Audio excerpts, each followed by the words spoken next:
So we just gotten done talking about the Michaelis-Menten kinetics and the hyperbolic graph. But now, I mean, I don't know about you, like for me, hyperbolic graphs are kind of helpful, but at the same time, mathematically, hyperboles are weird. I personally suck ass at math, so I'm not really good at that.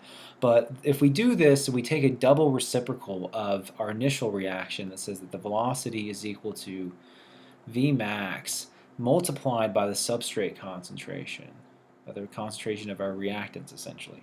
And we divide that by Km plus S. This is what we give for the hyperbolic graph. If we go ahead and take a double reciprocal of this, we take 1 over this and 1 over this, what the result of this is, so we take this and then we go ahead and just stretch these two things out here. We're going to divide up the terms and we're going to cancel out some things. Just kind of some mathematical hocus pocus if you could think about it. But what we end up getting is 1 over V is equal to, so we took this over here. We're going to go ahead and invert this. We're going to take the flip over this because you can't take 1 over V max over Km. So we're just going to flip this. We get Km over V max. So V max is multiplied by S, so we're going to multiply this by 1 over S, and we'll explain why we separated these two terms out here for a second, and then we go ahead and multiply or add that to 1 over V max. Just for some mathematical reasons, we'll explain why we did this because this is the denominator over here. But anyways, this is really nice because what this is this is Y equals M times X plus B, right? And even if you're in like first or junior high algebra, you may remember that. You probably don't because education in America is shit. But still, y equals mx plus b, right? So these are some pretty significant things that we can also derive from this. Is from the m, we can make the assumption here that if that's the slope, then we can also say that the x-intercept would be equal to negative, or really just, I'm going to say that it's 1 over km for the purposes of this, but it's negative 1 over km because if you remember what km is, physically, km is the substrate concentration that we're at half V max, and you can't have a negative substrate concentration, so the same thing as saying this is an absolute value of ours. This will make sense later on. And then for B being just that, the y-intercept. So this is the x-intercept, and then I'm just going to go ahead and just clarify that this is my y-intercept. So let's go ahead and just try to graph this thing out here on my super scientific drawing paper thing here.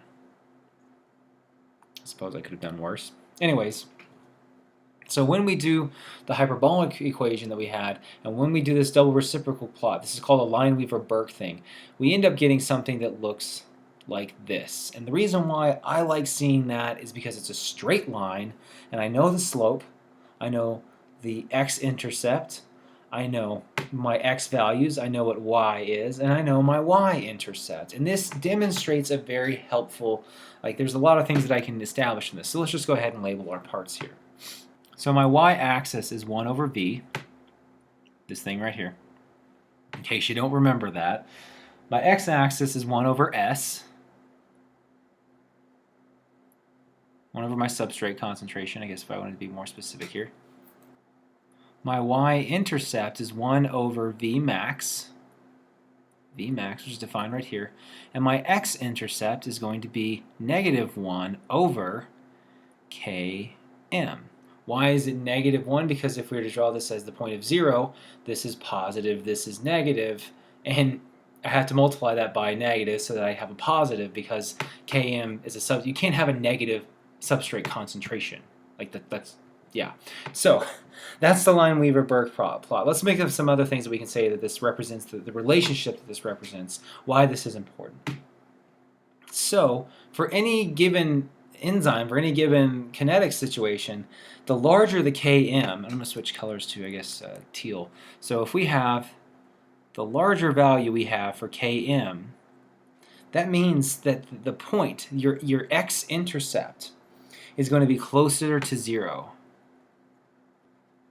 It's going to be closer to 0. And so this is really important in this is so awesome, because the reason why math is cool is because you can do this and I can just look at this and at any point I say, okay, this represents a relationship. I can compare and contrast this with other things, understanding the relationship between Km as a substance and then as a point on a graph. We're just basically using math to point out the obvious, right? So the larger Km, the x-intercept is going to be closer to 0 because of this inverse relationship that we have here.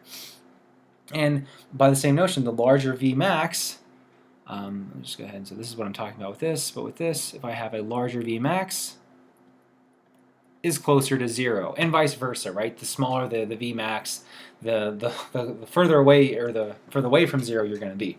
And so this is a inverse relationship, because it's on the bottom, with the x and y intercepts, and the point with regards to this is 0. Hopefully that kind of points out the situation that I'm talking about here.